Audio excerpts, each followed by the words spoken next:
Welcome to Prabhu maze. பட்டதாரி ஆசிரியர்களுக்கான நியமன தேர்வுங்கிறது கம்ப்ளீட் ஆகி முடிஞ்சிருச்சு. இவங்களுக்கான டென்டேட்டிவ் ஆன்சர் கீயும் ரிலீஸ் ஆகிடுச்சு. ஸோ இந்த டென்டேட்டிவ் ஆன்சர் கீ ரிலீஸ் பண்ண அன்றைக்கே பார்த்தீங்கன்னா 19th பிப்ரவரி 19 பிப்ரவரி 25 வரைக்கும் நாங்கள் ரிலீஸ் பண்ண இந்த ஆன்சர் கீயில் இண்டிவிஜுவலாக எல்லாருமே செக் பண்ணுங்கள். ஸோ இதில் யாருக்காவது அப்ஜெக்ஷன் இருக்குது, இந்த கொஷினுக்கு இந்த ஆன்சர் கிடையாது அப்படின்னா அப்ஜெக்ஷன் இருந்ததுன்னா வர்ற 25 அதாவது இன்றைக்கி சாயந்தரம் 5:30 மணி வரைக்கும் நீங்கள் அப்ஜெக்ஷனை த்ரூ ஆன்லைன் மோடில் டிஆர்பியோட அஃபிஷியல் வெப்சைட்டில் நீங்கள் தெரிவிக்கலாம் அப்படின்னு சொல்லியிருந்தாங்க. இதில் நிறைய பேர் நிறைய கன்ஃபியூஷன்ஸ் கேட்டிருந்தீங்க. இன்றைக்கி 5:30 வரைக்கும் தான் டைம் இருக்குது, நம்ம கொடுத்துருக்க லாஸ்ட் சான்ஸை. நீங்கள் கேட்டிருந்தது என்ன அப்படின்னு பார்த்தீங்கன்னா, சார் அப்ஜெக்ஷன் எல்லாரும் தெரிவிக்கணுமா? First question. செகண்ட் ஒன் பார்த்தீங்கன்னா, சார் அப்ஜெக்ஷன் தெரிவிக்கிறவங்களுக்கு மட்டும்தான் அந்த கொஷினுக்கு சேஞ்ச் ஓவர் வருமா அப்படின்னு கேட்டிருந்தாங்க.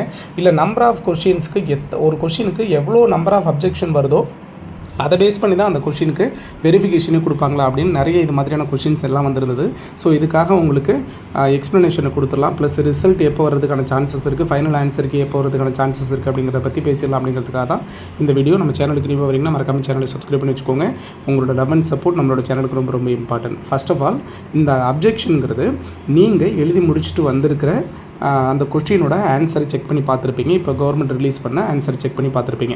இப்போது கொஸ்டின் நம்பர் 1க்கு நீங்கள் ஆப்ஷன் பியை நீங்கள் டிக் பண்ணிட்டு வந்திருக்கீங்க. அதுதான் கரெக்ட் ஆன்சர். நீங்கள் புக்கில் படித்த மெட்டீரியலில் ஆப்ஷன் பி தான் கரெக்ட் ஆன்சராக இருந்தது.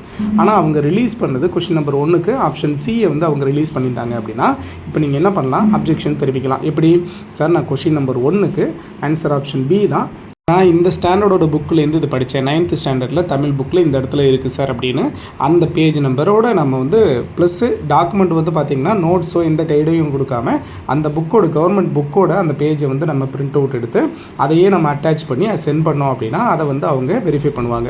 First of all next one பார்த்திங்கன்னா, எத்தனை பேர் நிறைய பேர் ஒரு கொஷின்ஸ்க்கு அப்ஜெக்ஷன் கொடுத்தா தான் அந்த கொஷினை வெரிஃபை பண்ணுவாங்க அப்படிங்கிறது கிடையாது.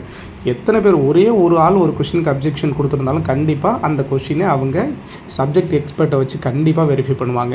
அவங்களோட ப்ரூஃப் மட்டும் எதிரோலேருந்து இருக்கணும். இப்போ தமிழ்நாடு கவர்மெண்ட் ரிலீஸ் பண்ண இந்த பாடநூல் கழகத்துலேருந்து இருக்கக்கூடிய இந்த புத்தகத்துலேருந்து மட்டும் அதோட புக்கு இருக்கணும். ப்ரைவேட்டாக இருக்கிற கைடோ நோட்ஸ்லேருந்து நான் படித்தேன், அதில் தான் ஆன்சர் இருந்ததுன்னு நம்ம கொடுக்க முடியாது. அப்படி கொடுத்தாலும் அதுக்கு வேலிடாக அவங்க வேல்யூ பண்ண மாட்டாங்க. ஓகேவா?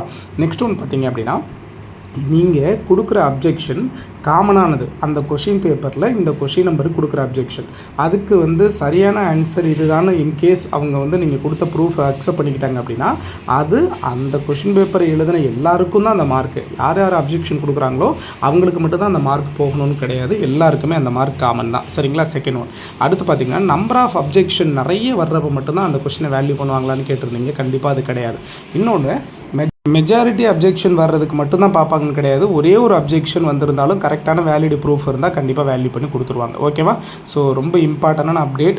இப்போ வரைக்கும் யாரும் அப்ஜெக்ஷன் தெரிவிக்காமல் இருந்தீங்க அப்படின்னா நீங்கள் சரியான வேலிட் ப்ரூஃபோடு இன்றைக்கி ஈவினிங் 5:30 நீங்கள் முடிச்சிருங்க.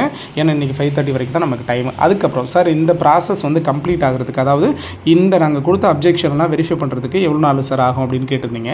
ப்ரீவியஸ் இயர்ஸில் பார்த்தீங்கன்னா அது 1 மந்த்துக்குள்ளே ரிசல்ட் ஃபைனல் ஆன்சருக்கு வந்திருக்கு, 20 டேஸ்க்குள்ளே வந்திருக்கு, 2-3 மந்த்ஸ் கூட ஆயிருக்கு. ஸோ மேக்ஸிமம் ஒரு 20 டேஸ்க்குள்ளே அவங்க சப்ஜெக்ட் எக்ஸ்பர்ட்டை வச்சு என்ன பண்ணிடுவாங்க, அதெல்லாம் வெரிஃபை பண்ணிடுவாங்க. ஆனால் 1 மந்த்துக்குள்ளே ஃபைனல் ஆன்சருக்கு ரிலீஸ் ஆகிறதுக்கான சான்சஸ் இருக்குது.